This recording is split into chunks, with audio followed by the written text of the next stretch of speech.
का बहुत बहुत अभिनंदन है हमारे YouTube चैनल नित्या क्लासेस में। और जैसा आप जानते हैं कि प्रैक्टिस सेशन का दौर शुरू हो चुका है, उसी दौर की भागा दौड़ में मैं आपके साथ ललित धमानिया आपका विशेष रूप से स्वागत करता हूं। और प्रैक्टिस सेट 2 पर आज हम बात करेंगे, जहां पर हम mathematics pedagogy plus mathematics content दोनों के क्वेश्चंस को लेकर आपके समक्ष आ चुके हैं। तो दोस्तों बिना देरी किए हुए शुरुआत करते हैं और बात करते हैं आज के सेशन की। तो शुरुआत करते हैं सेशन और देखते हैं आपको क्या क्या चीजें समझ में आती है। तो लेट्स स्टार्ट द सेशन। और दोस्तों अगर आपने अभी तक हमारे चैनल को सब्सक्राइब नहीं किया है तो अभी सब्सक्राइब कर लीजिएगा नित्या क्लासेस को, और साथ में बेल आइकन को भी प्रेस करना ना भूलें, जिससे कि सारे नोटिफिकेशन आपको लगातार मिलते रहें। तो दोस्तों मैं शुरुआत करता हूं, जल्दी से जुड़ने के आप प्रयास करें, जल्दी से जुड़ने की कोशिश करें। और हम शुरुआत कर रहे हैं आज का अपना पहला प्रश्न मैं आपके समक्ष रख रहा हूं। बहुत बेसिक क्वेश्चन है, उस क्वेश्चन को मैं जानना चाहूंगा कि उस क्वेश्चन का आंसर आप लोग क्या देंगे। तो ये पहला क्वेश्चन आपके समक्ष आता हुआ गणित विज्ञान है। ये प्रश्न बहुत कॉमन सा है और कई बार, अमृता जी कैसी हैं आप, ये क्वेश्चन बड़ा कॉमन सा है, कई बार पूछा भी गया है कि गणित क्या है, गणित विज्ञान है। ये कल का क्वेश्चन है, उसी क्वेश्चन से आपको जोड़ना चाहूंगा, उसी क्वेश्चन के साथ आपके साथ मिलकर चलना चाहूंगा, जिससे कि आपको पता लग जाए कि मैं क्वेश्चन के बारे में किसके बारे में बात कर रहा हूं। ठीक है ना, उसी क्वेश्चन को मैं आपसे जोड़ना चाहूंगा, क्योंकि कल जो क्वेश्चन हमने लिए थे उनके बारे में हम आपसे डिस्कस करना जरूर चाहेंगे। तो पहले समझा देता हूं, मैंने कल भी समझाया था, फिर बता देता हूं गणित की मतलब क्या है। गणित विज्ञान जो अगर मैंने कल भी आपको बोला था, फिर समझा रहा हूं, ध्यान से समझिएगा। गणित जो है वो मैथमेटिक्स वर्ड से बना है, मैथमेटिक्स, ठीक है ना, मैथमेटिक्स वर्ड से बना है। मैं कल वाली बात को फिर से जोड़ रहा हूं जो इस बार देख रहे हो। गणित वर्ड है मैथमेटिक्स से बना हुआ, अंग्रेजी का मैथमेटिक्स वर्ड से बना हुआ है। साथ में नमस्कार सी ऑप्शन है। तो मैथमेटिक्स 2 भाषाओं का मेल है, जो मैंने आपको बेसिक में भी पढ़ाया था, यानी मैंथानो प्लस लर्न। ये मैंने आपको कल भी समझाया था, मैंथानो प्लस लर्न। और मैंथानो का मतलब होता है कैलकुलेशन, और लर्न का मतलब तो जानते, तो कैलकुलेशन मींस गणना, और लर्न माने सीखना। तो गणना सीखना, इसका मतलब क्या हुआ मैथमेटिक्स का, कि गणनाओं को सीखना। गणित एक ऐसा विषय है जिसमें गणनाओं की प्रधानता होती है। गणित एक ऐसा विषय जिसमें गणनाओं को सीखा जाता है।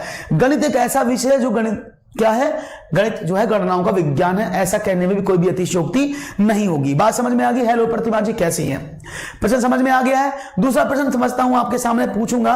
10 ग्राम है, ये बहुत इंपॉर्टेंट क्वेश्चन है। गुड इवनिंग कैलाश जी कैसे हैं। 10 ग्राम कई बार पूछा जाने वाला प्रश्न है आप लोगों से कि 10 ग्राम क्या है, ये आपसे कई बार पूछा भी गया। तो मैं आपसे जानना चाहूंगा 10 ग्राम आपके अकॉर्डिंग क्या है। ऑप्शन ए एक चीनी पहेली है। ऑप्शन नंबर 2 विभिन्न ज्यामितीय आकारों की पहचान के लिए प्रयोग किया जाता है। ऑप्शन नंबर 3 अगर मैं आपसे पूछूं कि इसके 5 या 7 टुकड़ों का होना, अब आपको सही उत्तर को छांटना है और आपको बताना है कि इसका सही जवाब क्या होगा। मैं देख रहा हूं ए ऑप्शन मिला है अमृता जी का, ए यानी 1 व 2 दोनों। अमृता जी ने कहा है कि सर 1 व 2 दोनों आपने बताए हैं, 1 व 2 दोनों। चलिए बहुत अच्छी बात है। 1 व, और कोई आंसर देना चाहेगा। एक आंसर मिला है कि 1 व 2 दोनों। मैं और लोगों से जानना चाहूंगा और आंसर क्या देना चाहेंगे आप लोग। 1 व 2 दोनों, ए ऑप्शन मिला है यहां पर, ए ऑप्शन दिया है, बस एक आंसर मिला है, बाकी सबके आंसर नहीं मिल रहे हैं। भाई क्या बात है, आंसर दीजिएगा ए ऑप्शन। मुकेश, बाकी सब लोगों से भी जानना चाहूंगा आंसर, बाकी सब लोगों से भी आंसर जानना चाहूंगा। ए ऑप्शन मिला है, ए ऑप्शन मिला है, बहुत अच्छी बात है। बाकी लोगों के आंसर जानना चाह रहा हूं, बहुत अच्छा सेट है, आपको समझ में आ जाएगा यहां से और आप इसको पहचान भी लेंगे। ए ऑप्शन, तो यानी अभी सिर्फ कुल मिलाकर के ए ऑप्शन आप लोगों ने दिया। मैं समझा देता हूं, देखो 10 ग्राम, पहले ये बात है 10 ग्राम आपने देखा है कि नहीं देखा है। पहले 10 ग्राम आपको दिखा देते हैं कि 10 ग्राम होता क्या है। कंप्यूटर जी का 10 ग्राम का चित्र लगाया जाए। देख पा रहे हैं आपके सामने एक चित्र बना हुआ है, शायद आपको दिख रहा होगा। यहां पर आपको दिख रहा है एक चित्र, ये यहां पर चित्र बना हुआ दिख रहा होगा आपको, इसको 10 ग्राम बोलते हैं। ठीक है ना, ये कहलाया जाता है 10 ग्राम। ठीक है, तो ये 10 ग्राम है। 10 ग्राम देख पा रहे हैं, तो इसको बोलते हैं 10 ग्राम। याद रहेगा क्या बोलेंगे, 10 ग्राम। कि अभी दूसरा ही क्वेश्चन चला है मुकेश जी। तो 10 ग्राम में क्या होता है, देखो इसमें आकृति गिनते हैं 1 2 3 4 5 6 और 7। तो जो बेसिक 10 ग्राम है उसमें हमेशा हम ये मानते हैं कि उसमें 7 आकृतियां होती। पहली बात उसमें 7 आकृतियां होती है, ऐसा हम मानते हैं कि 10 ग्राम में जो है 7 आकृतियों का समावेश होता है, जितने भी 10 ग्राम गिनेंगे। तो यहां पर क्या होता है, ज्यामिति की आकृतियां होती है, जैसे ये चतुर्भुज है, ये त्रिभुज है, ये चतुर्भुज है, त्रिभुज त्रिभुज त्रिभुज त्रिभुज। तो इनसे मिलाकर कुछ आप ऐसी आकृति का निर्माण करते हैं जिन आकृतियों को आप समझते हैं, ठीक है। तो ये 10 ग्राम कहला जाता है। आपके सामने दिख रहा है चित्र 10 ग्राम का, आप देख पा रहे होंगे आराम से, ठीक है। तो इसको 10 जी आपका बहुत बहुत स्वागत है और यहां पर अभिनंदन मैं करता हूं विवेक जी आपका, वेलकम टू द क्लास। तो यहां पर आपने दिया है और देखते हैं, ठीक है। तो देखते हैं यहां पर क्या आप समझते हैं कि नहीं समझते हैं। 1 2 3 4 5 6 7, तो यहां पर आपने देखा 10 ग्राम। अब तो आपने क्या समझा, तो भाई आप यहां पर एक बात समझ सकते हैं कि 10 ग्राम चीन की ही पहेली है, चीन में ही इसको इजाद किया गया और विभिन्न ज्यामितीय आकारों की वो पहचान कराती। देखो जैसे आपने भी देखा, साथ में इसके 5 से 7 टुकड़ों का होना हम बात करेंगे। इसमें 7 टुकड़े माने गए हैं, 5 टुकड़े नहीं होते, यानी थर्ड वाला ऑप्शन रॉन्ग ऑप्शन होगा। तो सही जवाब क्या है, ऑप्शन नंबर 1 जो आपने दिया है करेक्ट आंसर है। बहुत बढ़िया, वेरी गुड। रवि जी कैसे हैं, आगे बढ़े, एक नया प्रश्न चलिए लेते हैं। ये आपके सामने 10 ग्राम समझ में आया।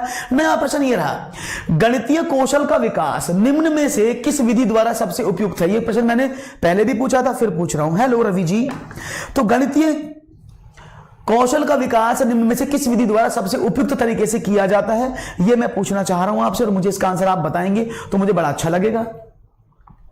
तो राइट ऑप्शन क्या होगा, रवि ने हेलो कहा है, आंसर नहीं मिल रहा है अभी। रवि मैं आंसर चाहूंगा आप लोगों का कि आंसर क्या है आपका। तो सर आप गर्ल्स का अभिनंदन नहीं करते, नहीं कृतिका जी ऐसी बात नहीं है, जो मेरे सामने आता है मैं उनका भी कृतिका जी बहुत बहुत स्वागत है। मुझे जब कोई कमेंट करेगा तब, आपका कमेंट अब दिखा है, बहुत बहुत स्वागत है कृतिका आपका भी। तो गणितीय कौशल की विकास निम्न में से किस विधि द्वारा सबसे उपयुक्त है। चारों ऑप्शन दिए, कक्षा में अभ्यास हेतु क्रियाशील गतिविधियों का आयोजन करके या संकल्पना और प्रक्रियाओं को स्पष्ट करके अधिक से अधिक अभ्यास कराना, केवल संकल्पनात्मक ज्ञान देकर, केवल एल्गोरिथम का ज्ञान देकर के। सही ऑप्शन नहीं, ऐसा नहीं है, ऐसा नहीं है। राइट ऑप्शन क्या होगा, ऑप्शन चाहूंगा आपसे, जल्दी से आंसर दीजिएगा। What will be the right answer from your side. तो यहां पर A is the right answer, A option बताया है मुझे, कैलाश जी ने इसका ए ऑप्शन बताया है। आप लोग क्या आंसर देना चाहेंगे, कैलाश जी तो ए ऑप्शन बता रहे हैं, आप लोग कौन सा ऑप्शन चूज करना चाहेंगे। तो राइट ऑप्शन दोस्तों बता दूं, राइट ऑप्शन है ऑप्शन नंबर 2। ये क्वेश्चन मैंने कल भी कराया था, ये क्वेश्चन मैंने कल भी कराया था, उसी से मैं जोड़ने की कोशिश कर रहा हूं, आगे वाले क्वेश्चन नए होंगे कि गणितीय कौशल का विकास किस विधि पर सबसे ज्यादा उपयुक्त है। देखो अगर हम गणितीय कौशल की बात करेंगे, ये 2 तरह के प्रश्न निकलते हैं इसमें, एक गणितीय कौशल, एक गणना संबंधी कौशल। गणित का कौशल और गणना कौशल दोनों में अंतर है। गणना संबंधी कौशल की बात करेगा तो गिनती गिनने से होता है, जिसमें आप क्रियाशील गतिविधियों का आयोजन कराते हैं। लेकिन अगर गणितीय कौशल की बात कर रहा है, मैथमेटिक्स स्किल्स की बात कर रहा है, तो आप उसको संकल्पनाओं और प्रक्रियाओं को स्पष्ट रूप से समझाएंगे और उसको ज्यादा से ज्यादा प्रैक्टिस करने के लिए कहेंगे। तो राइट ऑप्शन ऑप्शन नंबर 2 इस क्वेश्चन का। डिफरेंस समझ में आ गया, क्या डिफरेंस ही समझ में आ गया सब लोगों को, डिफरेंस समझ में आया कि नहीं आया, हां कि ना, यस कि नो, समझ में आ गया, डन है, बहुत बढ़िया, वेरी गुड। आगे बढ़ते हैं और नेक्स्ट क्वेश्चन की बात करते हैं। क्वेश्चन ये रहा आपके सामने, एक शिक्षक विषय बेलन तथा शंकु के आयतन और पृष्ठीय क्षेत्रफल पढ़ाना है। एक शिक्षक को इनमें से ये चीज बढ़ानी है।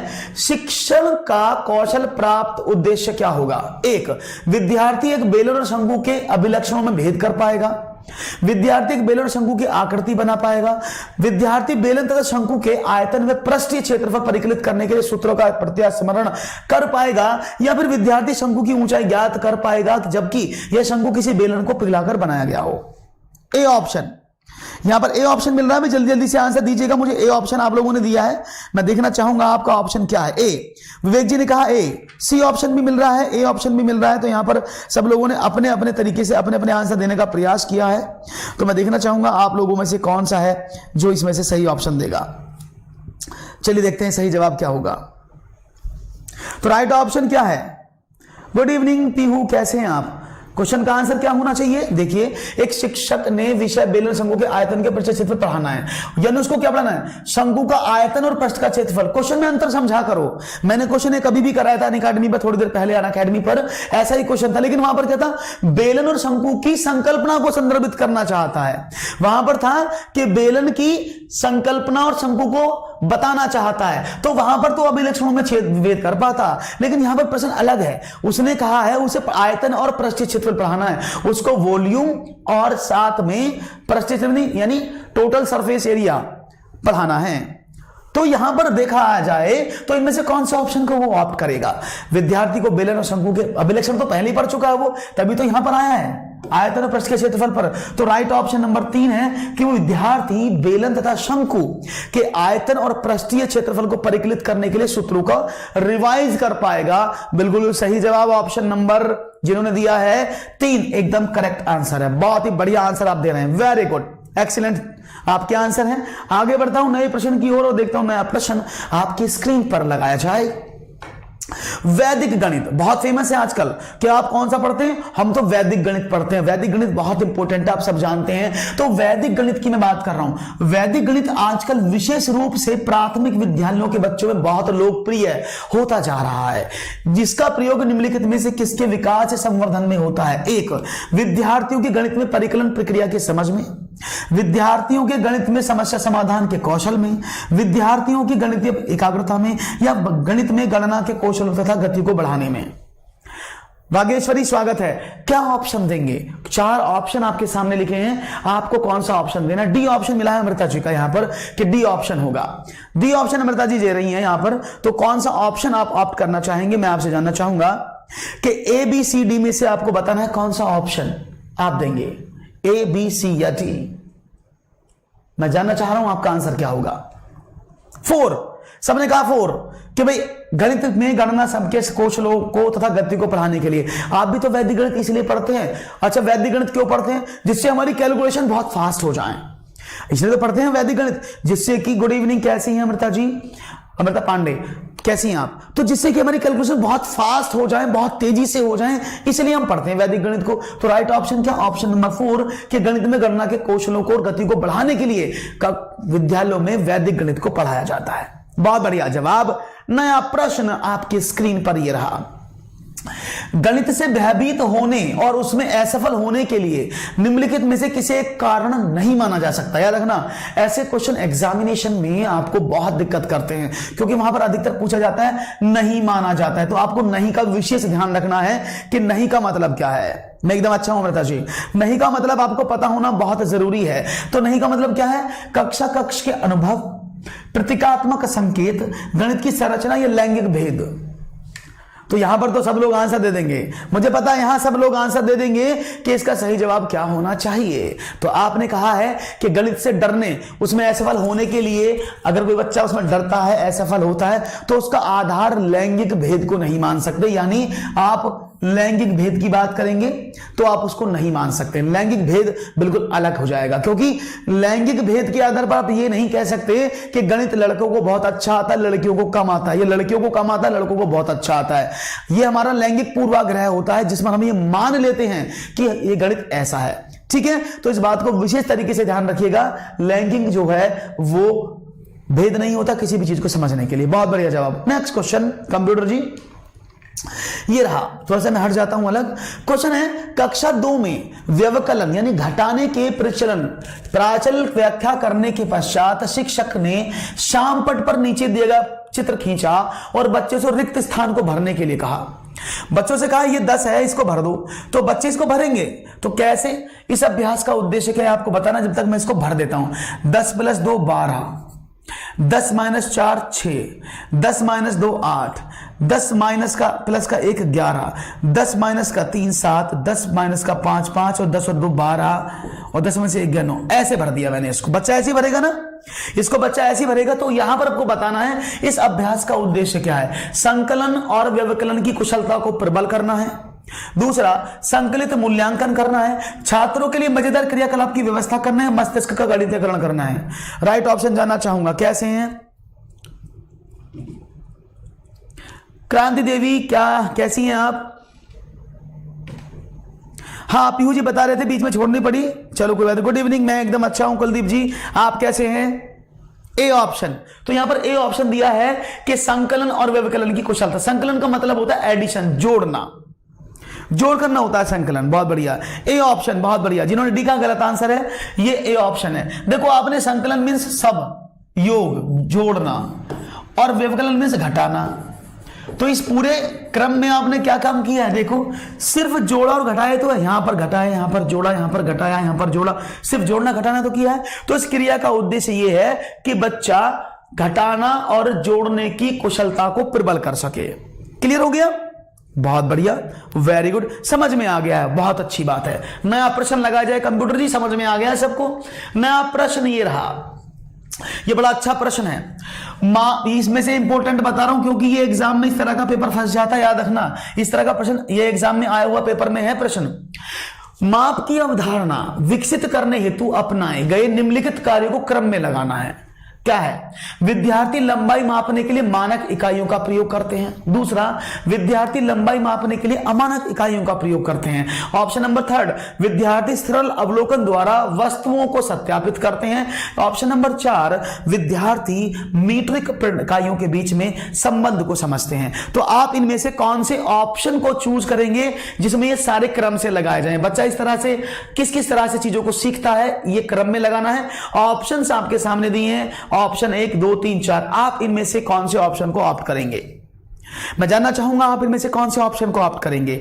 मेरा प्रश्न आप से है और मैं जानना चाहूंगा आप इसमें से कौन सा ऑप्शन ऑप्ट करेंगे। तो यहां पर ऑप्शन ए आ रहा है, बी ऑप्शन मिला है अमृता जी का कि सर बी ऑप्शन होना चाहिए। चलो देखते हैं कि भाई इसमें बी ऑप्शन आप बता रही हैं, तो मैं आपकी बात को देखता हूं। बी ऑप्शन, तो चलो देखते हैं सही जवाब क्या है। राइट ऑप्शन, चलिए मैं बता देता हूं, ए होगा। ए ऑप्शन और बी ऑप्शन मिले हैं, समझा देता हूं आपको। इसको पूरा डी भी बताया, तो समझ लीजिएगा इसमें सही जवाब क्या है। मैं छोटा सा आपको एग्जांपल देता हूं, आपको एक बार में समझ में आ जाएगा। फॉर एग्जांपल समझिएगा, ये यहां पर कुछ बच्चे हैं कॉलोनी में, टिल्लू एंड गैंग। ये सारे बच्चे हैं कॉलोनी में, टिल्लू एंड गैंग आप कुछ भी मान सकते हैं। ये बहुत सारे बच्चे कॉलोनी में रहते हैं, ठीक है ना। इनका आज छुट्टी चल रही है, लॉकडाउन चल रहा, तो उन्होंने क्या प्लान बनाया, चलो भाई आज क्रिकेट खेलते हैं। समझना इस क्वेश्चन को, ये पूरा क्वेश्चन कई तरह से रूपों में आता है, इसलिए डिटेल में समझा रहा हूं, ठीक है। 3, अच्छा ऑप्शन दिख नहीं रहे हैं आपको, ऑप्शन नहीं दिख रहे, ओके एक मिनट रुकिएगा, मैं भी दिखाता हूं, एक मिनट रुकिएगा। ऑप्शन आपको दिख नहीं रहे हैं, एक मिनट रुको, मैं देखता हूं क्या प्रॉब्लम हो गई। अच्छा ऑप्शन, एक मिनट रुकिएगा, अभी दिखाते हैं आपको ऑप्शन।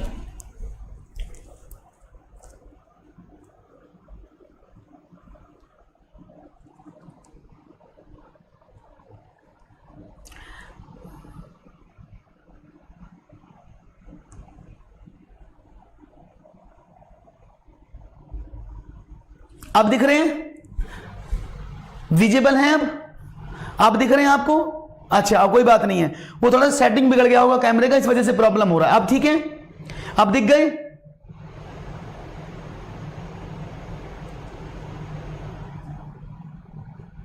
हाँ पीहू जी ठीक है, अब चलिए दिख गए। हाँ वो कुछ सेटिंग शायद वो साफ सफाई हुई होगी स्टूडियो का, तो ये कैमरा थोड़ा बहुत ऊपर नीचे हो गया होगा, दैट्स वाई, इस वजह से प्रॉब्लम हो रहा है। चलिए समझते हैं।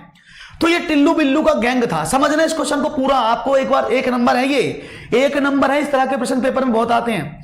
तो ये टिल्लू बिल्लू ने सोचा कि आज क्रिकेट खेलते हैं कॉलोनी में, तो क्या होता है ये देखते हैं, यार इस वाली गली में खेल लेंगे, ऐसा होता है ना कि चलो इस गली में खेलते, अच्छा यहां पर थोड़ा सा चौराहा सा पड़ा है, इस पर खेल लेंगे, कोई प्रॉब्लम नहीं है, सड़क पर खेल लेंगे।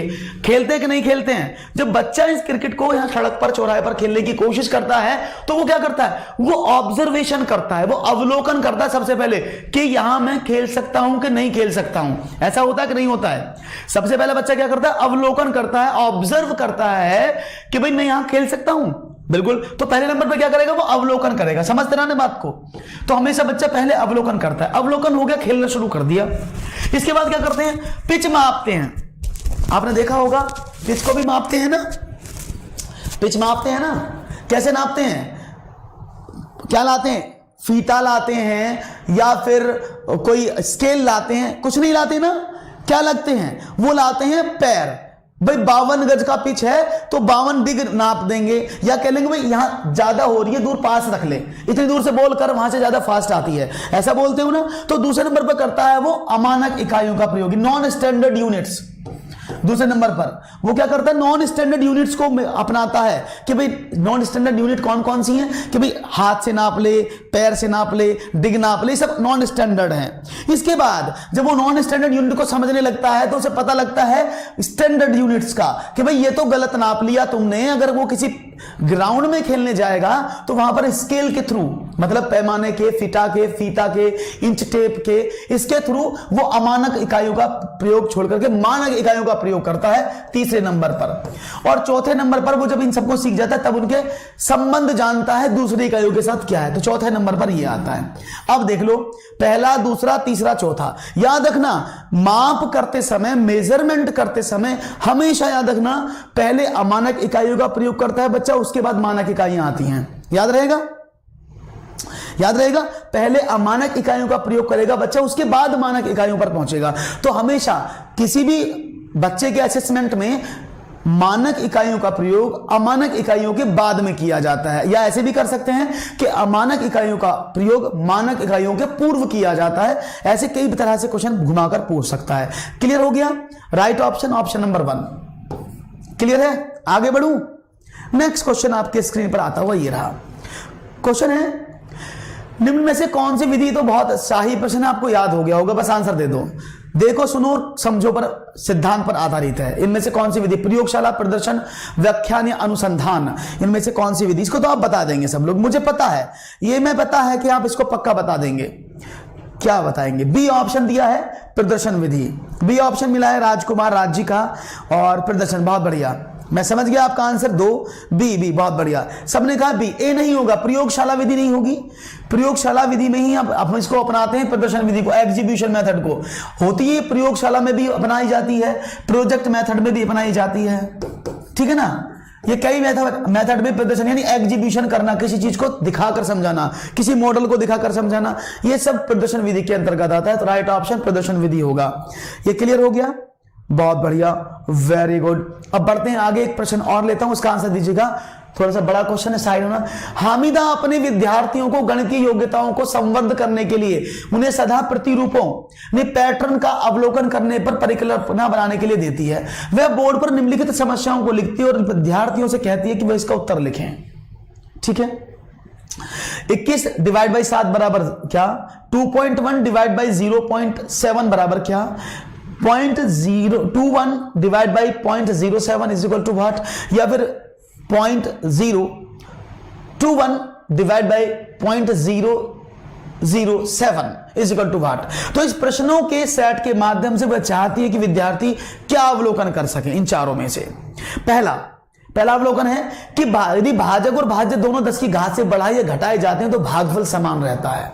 दूसरा, यदि भाजक और भाज्य दोनों की घात 10 की घात से घटाए जाते हैं तो भागफल भी 10 की घात से घटता है। जब एक गुणज को 10 की घात से विभाजित किया जाता है, दूसरे को 10 से गुणा किया जाता है तो गुणनफल समान रहता है। जब एक भाजक को 10 की घात से घटत होती है और दूसरे को 10 की घात से बढ़त होती है तो गुणनफल समान रहता है। क्वेश्चन आपके सामने है, तो मुझे इसका आंसर दीजिएगा। आपने कहा ए और बी और ए बी आप कह रहे हैं, बहुत बढ़िया। ए बी आप कह रहे हैं बी है, नहीं ये वाला।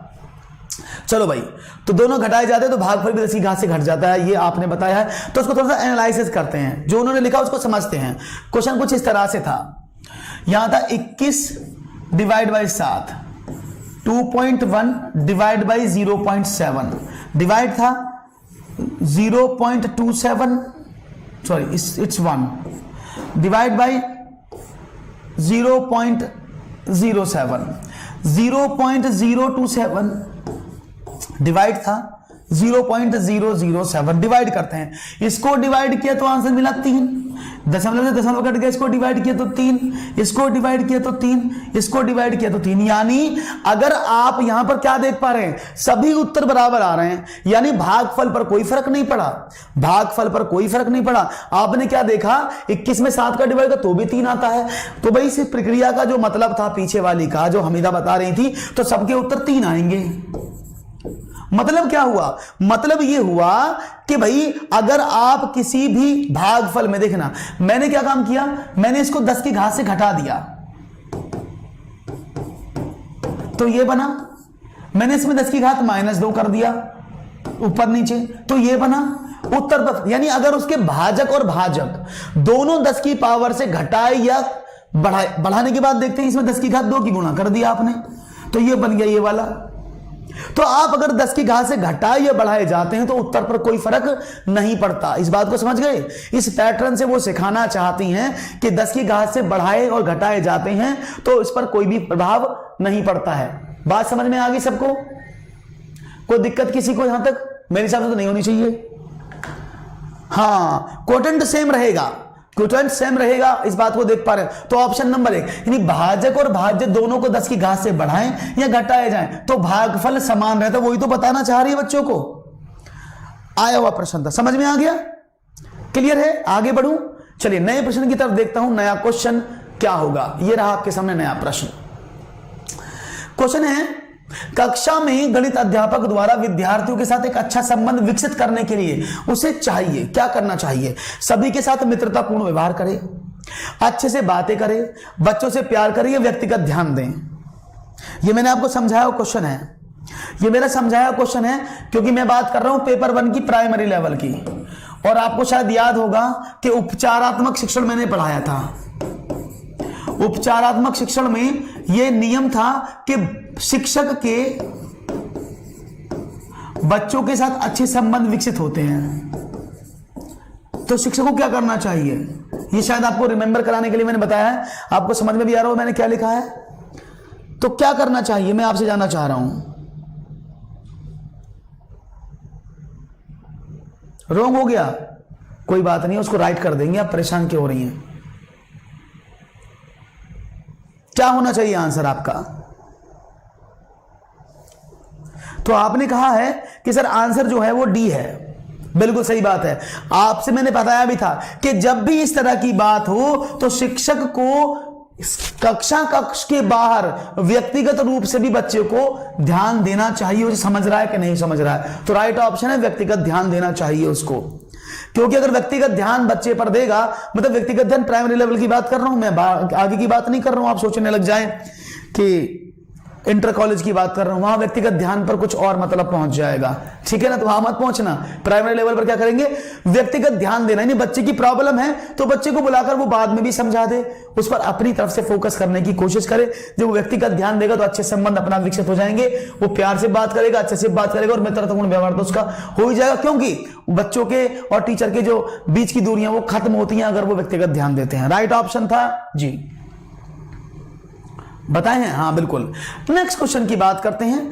मनुष्य के जीवन की गतिविधियों में गणित सर्वाधिक उपयोग होता है, वह कौन सी है? सांस्कृतिक, मनोवैज्ञानिक, सामाजिक या आर्थिक?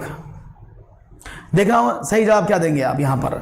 मनुष्य के जीवन की गतिविधियों में गणित का सर्वाधिक उपयोग किस में होता है? सांस्कृतिक, मनोवैज्ञानिक, सामाजिक या आर्थिक?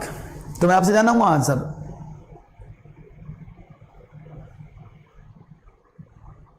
सर मैथ सब्जेक्ट में ही है या हर किसी सब्जेक्ट में? नहीं, हर किसी में यही होता है। प्राइमरी लेवल पर हर किसी में होता है, मैथ में क्यों होगा? सभी विषयों में होगा।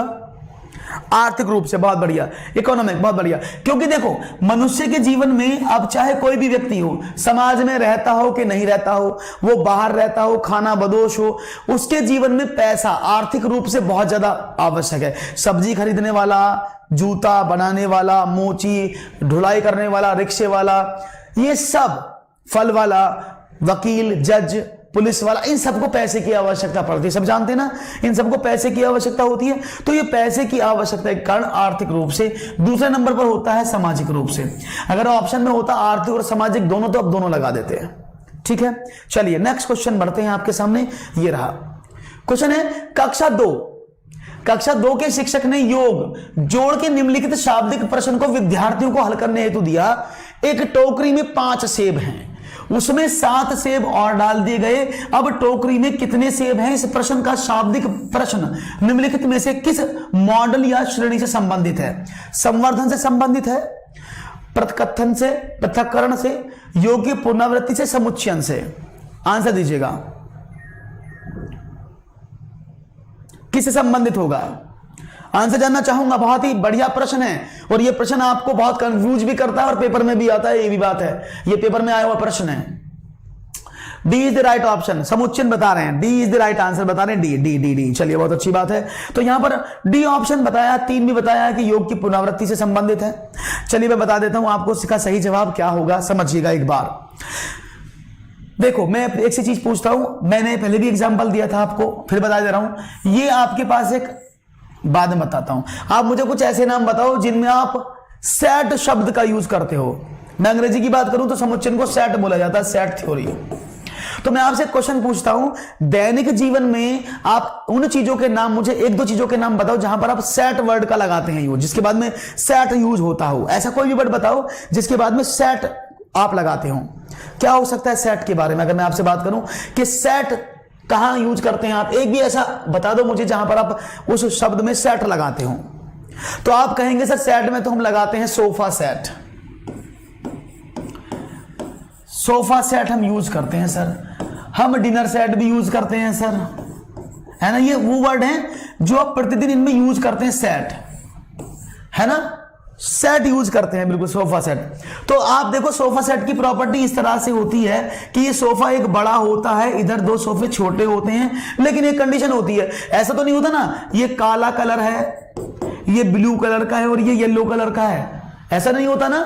सोफा में ऐसा थोड़ी होता है, कैसा होता है, यानी अगर ये ब्लैक कलर का है तो ये दोनों सोफे भी ब्लैक कलर के होंगे, ये ब्लू कलर का है तो ये भी ब्लू कलर के होंगे, सेम लकड़ी के होंगे, सेम डिजाइन के होंगे, सेम फैब्रिक के होंगे, सब सेम होगा ना।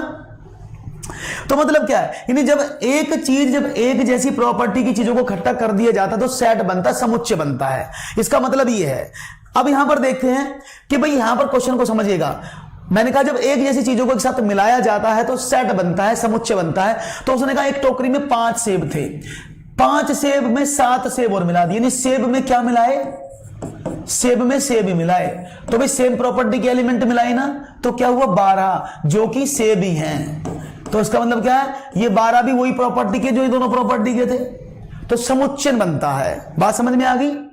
तो समुच्चयन बनता है, इसको समुच्चयन बोलते हैं, इसको सेट बोलते हैं, यानी जब सेम प्रॉपर्टी के एलिमेंट, तो यहां समुच्चयन हो गया। संवर्धन में क्या होता, अगर यहां पर 5 सेब में आप 8 आम मिला देते तो ये 13 फल बन जाते, तो ये संवर्धन होता है जब आप चीजों को बढ़ाने की कोशिश करते हैं। योग की पुनरावृत्ति क्या होती है, योग की पुनरावृत्ति होती है आपके पास 12 आम, 13 केले और 18 अंगूर हैं, सबको जोड़ दो, 8 2 10 3 13, हासिल लगा 1। जब हासिल की बात आ जाती है, जहां पर आप कैरी यूज करते हैं, तो वहां पर आप योग की पुनरावृत्ति करते हैं। और पृथक्करण का मतलब होता है कमी करना, निकालना। गुड इवनिंग, कैसी हैं आप, कैसे हैं अमित जी। तो आप क्या करें, पृथक्करण निकालना। भाई आपने देखा 10 फल थे, उसमें से 4 सेब आपने निकाल दी तो 6 फल बच गए, तो ये पृथक्करण कहलाता है। तो ये चीजें आपको पता होनी जरूरी हैं, क्योंकि इन चीजों से ही आपको बहुत हेल्प मिलेगी, नहीं तो पेपर में आप परेशान हो जाते हैं कि सर क्या लिखें। अब क्लियर है सबका, सबका क्लियर है ना। अब तो कोई ऐसा नहीं जिसको समझ में ना आया हो, क्लियर हो गया है, सबको समझ में आ गया कैसे करना है। चलिए बहुत अच्छी बात है। तो मैं आगे बढ़ाता हूं और कदम बढ़ते हैं आगे और देखते हैं नए प्रश्न की तरफ, क्या आपका नया प्रश्न मुझे मिलता है। एक त्रिभुज की भुजाएं, कुछ मैथमेटिक भी हो जाए, एक त्रिभुज की भुजाएं 3 5 7 के अनुपात में है। यदि इसका परिमाप 60 सेंटीमीटर हो तो इसकी भुजाएं हैं, इसकी भुजाएं कौन सी होंगी। एक त्रिभुज की भुजाएं 3 5 7 के अनुपात में है, इसका परिमाप दिया, एक त्रिभुज दिया है, ये रहा आपके सामने, एक ट्रायंगल यहां पर दिया हुआ है, इसकी भुजाएं 3 5 और 7 के बराबर है, और आपसे कहा गया इसका परिमाप 60 सेंटीमीटर है। यानी क्या देखा जाए, ये रेशो में है, तो परिमाप क्या होता है, सारी भुजाओं का टोटल। तो 3 अनुपात प्लस 5 अनुपात प्लस 7 अनुपात बराबर 15 अनुपात किसके बराबर, 60 के बराबर। 1 अनुपात किसके बराबर, 4 के बराबर। तो ये भुजा कितनी होगी, 3 चौक 12, 4 पंजे 20 और 7 चौक 28। आंसर आ गया। बताओ किसी को मुश्किल लग रहा हो तो आंसर समझ में आया, समझ में आया। कौन सा है इनमें सही आंसर, 12 20 28, यानी ऑप्शन नंबर 3। क्लियर हो गया, बहुत नहीं। 12 15 21 नहीं होंगी आशीष जी, 12 15 21 कैसे हो जाएंगी, 12 15 21 कहां पर है, 12 15 21 तो ऑप्शन ही नहीं है आशीष जी। 12 15 21 आपने कहां देख ली, इसमें ऑप्शन में नहीं है 12 15 21 तो, सी इज द राइट ऑप्शन, बिल्कुल सही जवाब दिया है, सी इज द राइट आंसर, एकदम करेक्ट जवाब दिया। एक और प्रश्न आपके स्क्रीन पर, ये सब स्टैट के प्रश्न है भैया, समझ लेना ढंग से। एक आयत का परिमाप 40 सेंटीमीटर है, उसकी विमाएं क्या हो? विमाएं मींस एजेस, डायमेंशन, भुजा क्या होंगी यदि उसका क्षेत्रफल अधिकतम हो, हाईएस्ट उसका क्षेत्रफल हो? तो क्या आंसर देंगे? 1 सेंटीमीटर 19 सेंटीमीटर की भुजाएं होंगी, 4 सेंटीमीटर 10 सेंटीमीटर की होंगी, और 5 सेंटीमीटर 10 सेंटीमीटर की होंगी, या 12 सेंटीमीटर 8 सेंटीमीटर की होंगी। हाँ एक्सपर्ट जी, अब मॉर्निंग की क्लास बंद कर दी है क्योंकि बहुत ज्यादा नोटिफिकेशंस आप लोगों के पास जा रहे थे, तो सबकी क्लास इवनिंग में ही रख दी है, मॉर्निंग की क्लास कैंसिल कर दी है, और इसी में पढ़ाएंगे आपको सब कुछ, ठीक है ना।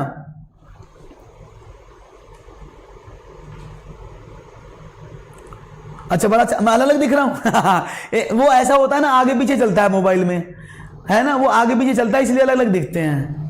चलिए देखते हैं, समझना। उसने कहा 40 इसका परिमाप है। अगर मैं परिमाप की बात करूं किसी आयत का, तो भाई आयत का परिमाप क्या होता है? 2 × L + D होता है, वो 40 के बराबर दिया है आपको, यानी अगर देखा जाए L + B तो वो 20 के बराबर है, यानी लंबाई और चौड़ाई को जोड़ने के बाद 20 आना चाहिए।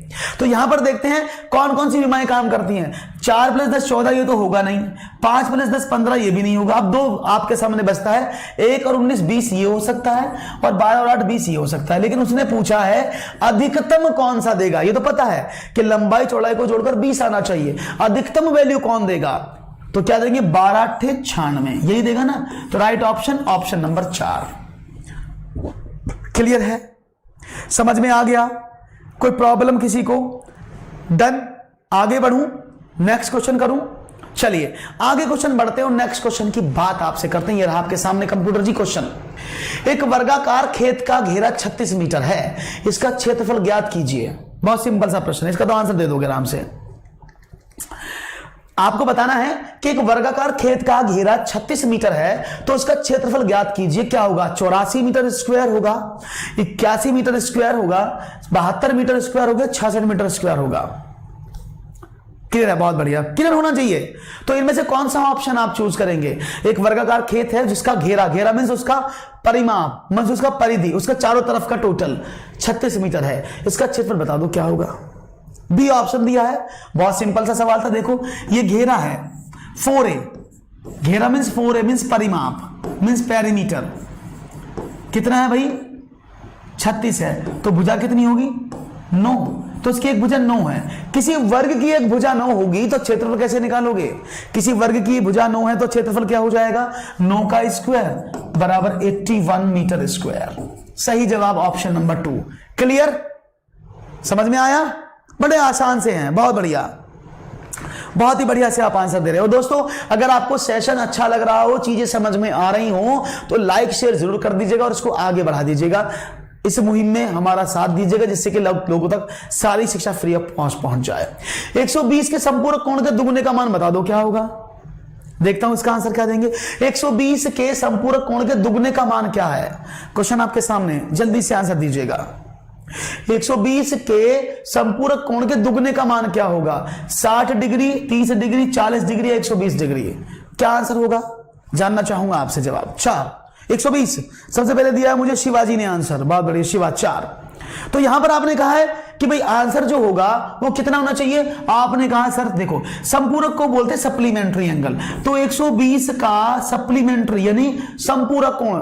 संपूरक कोण का मतलब तो जानते हैं ना क्या होता है, कि जिन दो कोणों को जोड़ करके 180 आ जाए उनको संपूरक कोण बोलते हैं। तो आपने देखा 120 तो है, तो इसमें क्या जोड़ दूं 180 हो जाए? आपने कहा सर 60 जोड़ दो, 60 जुड़ जाएगा, तो यानी इस कोण का संपूरक कोण 60, उसने कहा संपूरक कोण का दुगुना, 2 की गुणा कर दूं, कितना हो गया? 120 डिग्री, जो कि सही जवाब है ऑप्शन नंबर 4। बहुत बढ़िया, सेम आंसर आएगा। बहुत बढ़िया, बहुत बढ़िया जवाब, बहुत खूबसूरत जवाब देते हैं, वेरी गुड, बहुत बढ़िया। आगे बढ़े, एक और प्रश्न आपकी स्क्रीन पर आतलाता हूं, ये रहा। अभिषेक ने अजय से 2 वर्ष के लिए 5% वार्षिक ब्याज की दर से कुछ धन उधार लिया तथा 2 वर्ष बाद उसने 5500 रुपए वापस करके अपना उधार चुकता कर दिया। तो अभिषेक द्वारा दिए गए ब्याज की राशि कितनी है? 600 रुपए। शमीम जी ने कहा 600 रुपए। बी 500 रुपए अमृता जी कह रही हैं, बाकी सब ने कहा 600 रुपए। क्वेश्चन आपके सामने है, आंसर चाहूंगा आप इसका आंसर क्या देंगे। क्वेश्चन बहुत सिंपल सा लिखा है, अभिषेक ने अजय से 2 वर्ष के लिए 5% पर कुछ पैसा लिया और 2 वर्षों बाद उसने 5500 रुपए वापस करके अपना उधार चुकता किया। इस अभिषेक द्वारा दिए गए ब्याज की राशि ज्ञात करनी है, क्या आंसर होगा। तो बी ऑप्शन दिया है प्रीति जी ने, इसका आंसर बी होगा 500 रुपए। समझ लेते हैं एक बार, कोई प्रॉब्लम नहीं है, एक बार समझ लेते हैं, देखते हैं क्या आप आंसर देते हैं। तो देखिए अभिषेक ने क्या काम करा, समझना इस क्वेश्चन को बहुत आसानी से। भाई मैंने कहा जो धन देता परसेंटेज में बात हो रही तो वो 100% होता है। कोई भी धन किसी को दिया जाता तो मैं उसको 100% मानता हूं, कोई प्रॉब्लम, ठीक है। उसने कहा 2 वर्ष में 5% ब्याज, तो याद रखना मैंने आपको बहुत अच्छे से सिखाया कैसे निकालते हैं इंटरेस्ट। तो 2 वर्षों में 5% का ब्याज की बात हो रही थी। भाई मुझे एक बात बताओ, 2 वर्षों में 5% की अगर मैं बात कर रहा हूं तो 1 वर्ष में 5%, 2 वर्ष में 10% ब्याज मिल गया होगा। ये बात भी समझ में आ रही है, क्योंकि 1 वर्ष में 5% मिलता है तो 2 वर्ष में 10% का ब्याज मिल गया होगा, है ना। तो मतलब क्या हुआ, 100% तो मूलधन, 10% ब्याज जोड़ा तो भाई 110% उसने हो गया। और 110% का वैल्यू कितना था, आपने कहा सर 5500 रुपए के बराबर था ये तो आपसे पूछा ब्याज, ब्याज कितना 10%, तो 10% का वैल्यू निकाल लूं मैं, कोई दिक्कत, कोई फॉर्मूला नहीं लगाना है। तो 5500 मल्टीप्लाई बाय 10 अपॉन 11, 0 से 0 कटे 11 पंजे 55, 500 रुपए। तो वो 500 रुपए हैं जो उसने ब्याज पर उसे मिले। कोई प्रॉब्लम तो नहीं किसी को, बड़ी आसान तरीके से, कोई फॉर्मूला यूज नहीं करना है कि पीआरटी वीआरटी कुछ नहीं, बस परसेंटेज का कंसेप्ट लगाओ और आंसर पाओ। कंसेप्ट अगर क्लियर है तो क्वेश्चन आप बड़ी आसानी से होंगे, नहीं तो आप एक्स वाई जेड मानकर ही रह जाओगे और प्रॉब्लम हो जाएगी आपको। फिर समझा देता हूं, मैंने माना 100% उसका हमेशा जो होता है मूलधन 100% होता है। 1 साल का ब्याज, साधारण ब्याज जो है हर वर्ष बराबर होता है, तो 1 साल में 5% मिलता है, 2 साल में 10% ब्याज मिला होगा। तो मैंने देखा मूलधन और ब्याज दोनों को जोड़ा, परसेंटेज में 110% हो, लेकिन उसने कहा मेरा मिश्रधन जो था 5500 था, बराबर रख दिया, 10% का वैल्यू निकाल लिया। आपको आंसर पता लग गया होगा बड़ी आसानी के साथ। एक प्रश्न और कंप्यूटर जी लगाया जाए। एक द्विअंकीय संख्या के दोनों अंकों के स्थान परस्पर बदलने पर प्राप्त संख्या मूल संख्या से 27 कम है। संख्या के अंक 1:2 के अनुपात में है, तो मूल संख्या क्या होगी ये बताना है आपको। बड़ा सिंपल सा प्रश्न है, आंसर चाहूंगा आप लोगों का, क्या आंसर देंगे आप। एक द्विअंकीय संख्या के दोनों अंकों को परस्पर स्थान बदल दिया जाए तो प्राप्त संख्या मूल संख्या से 27 कम है, और संख्या के जो अंक है वो 1:2 के अनुपात में भी हैं, तो आपको बताना है संख्या क्या है। अब देखो ऐसा मत करना, माना 2 अंक की संख्या है तो 10x + y, अंक बदल दिए गए तो क्या हो गया 10y + x, दोनों को घटाया गया तो 27 आया। ऐसे करोगे तो भैया आपकी राम कहानी पेपर में प्रॉब्लम क्रिएट कर देगी, तो ऐसे नहीं करना है, समझो कैसे करना है। देखिए मैंने क्या देखा, मैंने ऑप्शन देखे, पहला ऑप्शन 36 था, 36 के अगर मैं अंक बदलूं तो 63 होता है, तो कितना देखा आपने डिफरेंस देखा 27 का, लेकिन क्या है प्लस का, यानी मूल संख्या 36 थी, अंक बदलने पर 63 हो गई, यानी 27 ज्यादा हो गई। उसने बोला 27 कम है, तो ये तो ऑप्शन हो नहीं सकता क्योंकि इसमें 27 ज्यादा हो रही है, कम होनी थी, ये ऑप्शन तो गलत हो गया। दूसरे की बात करते हैं, 63 की बात करते हैं, तो 63 को बदला तो 36 हो गया, और देखा मूल संख्या 63 है, प्राप्त संख्या 36 है, अंक बदलने पर संख्या 27 कम हो गया। अरे वाह, काम बन गया, यही तो था, यही तो है वो, है ना, जिसको हम ढूंढ रहे थे। तो राइट ऑप्शन 63। अब देख लो 6 और 3 के जो अनुपात है 1:2 में है दोनों अंक। आंसर कोई मुश्किल, किसी को प्रॉब्लम समझ में आ गया? ऐसा कोई भी व्यक्ति जिसको समझ में ना आया तो लाइक ठोक दो भाई। लाइक क्यों नहीं कर रहे हो? मैं देख रहा हूं वीडियो पर लाइक बहुत कम है, मैं यहां देख पा रहा हूं आपके लाइक बड़े ही कंजूसी कर रहे हो भाई। लोग इतने सारे जुड़े हैं अब तक और लाइक सिर्फ 4, ऐसा क्यों? ऐसा अत्याचार क्यों कर रहे हो भाई? समझ में नहीं आ रहा क्या? सबसे पहले लाइक कर दो वीडियो को, शेयर तो बाद में कर लेना, करना जरूर। अगला प्रश्न दिखाता हूं आपको, ये रहा आपके सामने नया प्रश्न। 12 संख्याओं का औसत 96 है। यदि प्रत्येक संख्या को उसके मूल मान का 1/3 कर दिया जाए तो औसत कितना हो जाएगा? आंसर चाहूंगा। अच्छा 19 लाइक है तो लोग तो 29 दिख रहे हैं मुझे भी। 19 लाइक कैसे हैं? बढ़ने चाहिए। लाइक कर दिए, बहुत बढ़िया। लाइक करके भाई शेयर भी कर दिया करो सेशन को बाद में, जिससे कि और लोगों का भी भला हो जाए। भाई और लोगों के पास भी इंफॉर्मेशन पहुंचनी चाहिए ना कि भाई यहां पर लाइव चल रहा है और प्रैक्टिस सेशन चल रहे हैं। और देखो मैथमेटिक्स के क्वेश्चन भी चल रहे हैं और साथ में पेडागोगी भी चल रही है, तो इससे अच्छा समावेश कहां मिलेगा। चलिए, अच्छा इंटरव्यू कर दिया था, समझना क्वेश्चन का क्या है। देखो अब यहां पर आप दिमाग लगाना, कंसेप्ट, मैं हर क्वेश्चन को कंसेप्ट से कराने की कोशिश करूंगा आप लोगों को।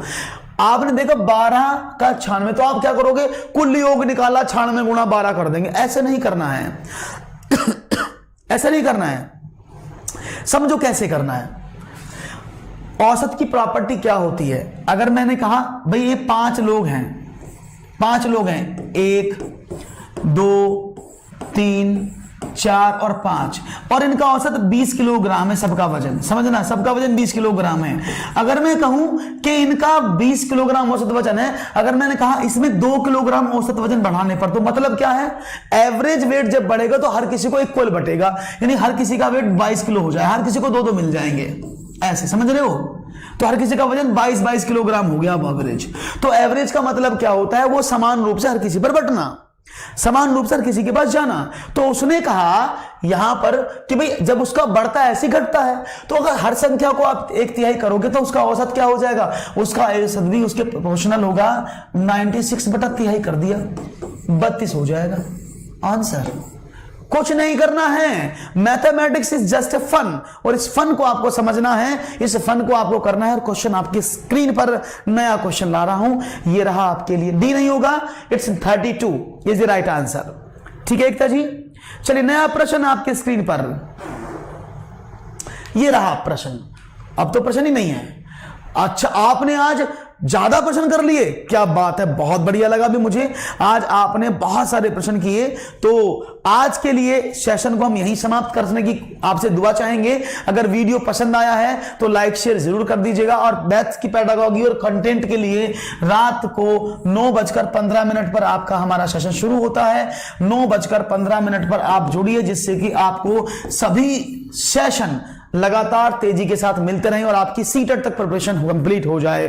तो दीजिएगा दोस्तों इजाजत, बहुत बहुत शुक्रिया आप सभी का। लेकिन वीडियो के लिंक को आगे भी शेयर कर दे अपने ग्रुप से, जिससे और दोस्तों की मदद हो पाए और दोस्तों तक कहानी पहुंच जाए और सब लोग इसको लाभ उठा पाए। तो नमस्कार दोस्तों, बहुत बहुत शुक्रिया, मिलूंगा आप नेक्स्ट सेशन में, तब तक के लिए धन्यवाद, जय हिंद, गुड नाइट। और don't forget to press bell icon and all notification, जिससे कि हम सब आपके साथ जुड़े रहें। Thank you.